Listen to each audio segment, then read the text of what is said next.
Donald and those in the upper echelons of the Trump regime are willing to do anything they can to purge our country of those they deem unfit. So I want to dive into one very worrisome tactic that they keep employing, and it's going largely unnoticed. Donald is using illicit drugs, drug addiction, and mental health crises as an excuse for violence against some of our most vulnerable groups. In some cases, it seems that he's trying to eliminate such groups entirely. Nowhere is this more clear than in his comments to the press about a military strike he ordered last week. This strike targeted a boat full of alleged Venezuelan drug traffickers, and all 11 people on board were killed. Take a look at what Donald had to say about this subject. The president of Venezuela called the strike on the boat illegal. Are you concerned that Maduro might escalate something? No, what's illegal are the drugs that were on the boat and the drugs that are being sent into our country, and the fact that 300 million people died last year from drugs. That's what's illegal. First, a fact check in case you needed one. 300 million people did not die from drugs last year. That would be 88% of the American population, you fucking idiot.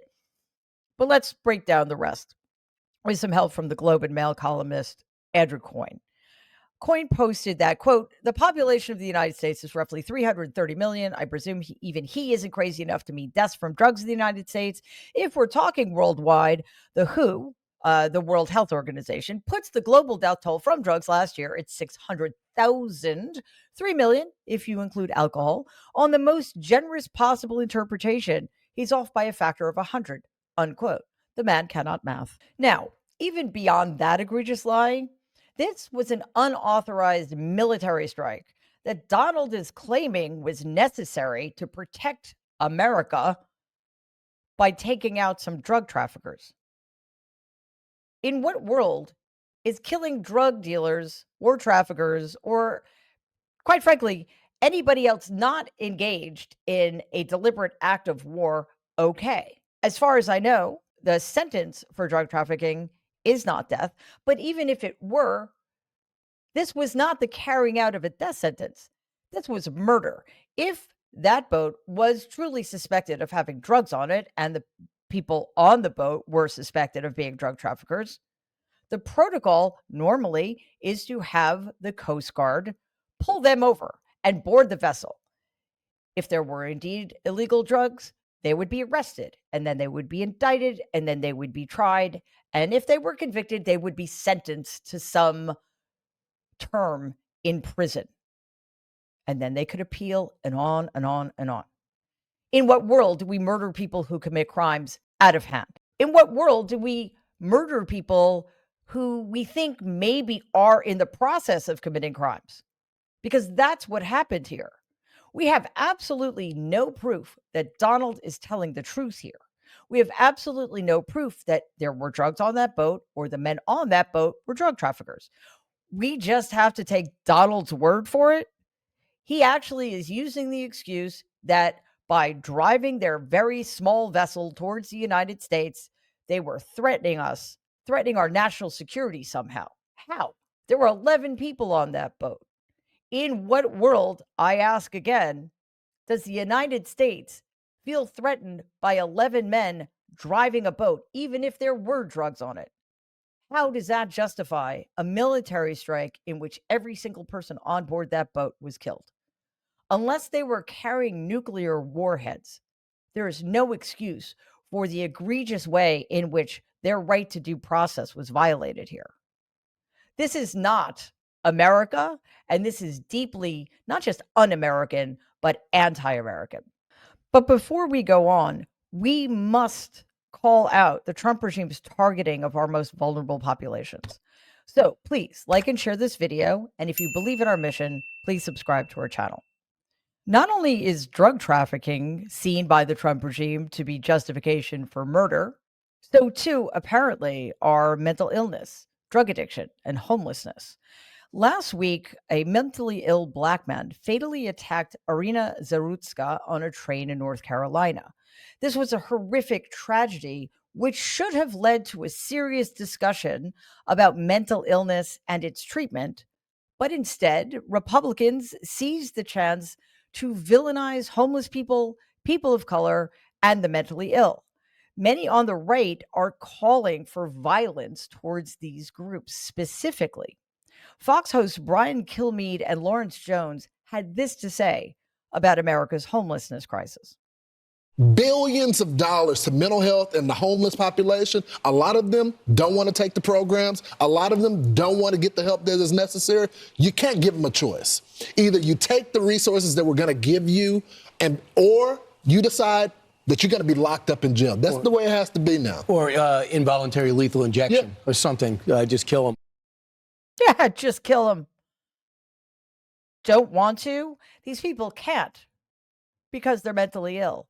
Or they're on the streets because they lost their jobs, they don't have any health care, which are things that Republicans are quite expert at this point of taking away from people. Just kill them. Following Donald's lead, Republicans are now perfectly comfortable with saying the quiet part out loud without any fear of reprisals, because there never are any reprisals. They are quite literally fine with advocating for the jailing or murdering of someone if that person belongs to a particular group. In this case, the mentally ill, addicts, homeless people. As you can imagine, anybody with empathy and common sense was rightly infuriated by these sociopathic comments, because in this country, we do not incarcerate or kill people with whom we disagree or who, for one reason or another, make us uncomfortable. Kilmeade was forced to apologize in the wake of those comments, but of course he kept his job. Take a look at what he had to say.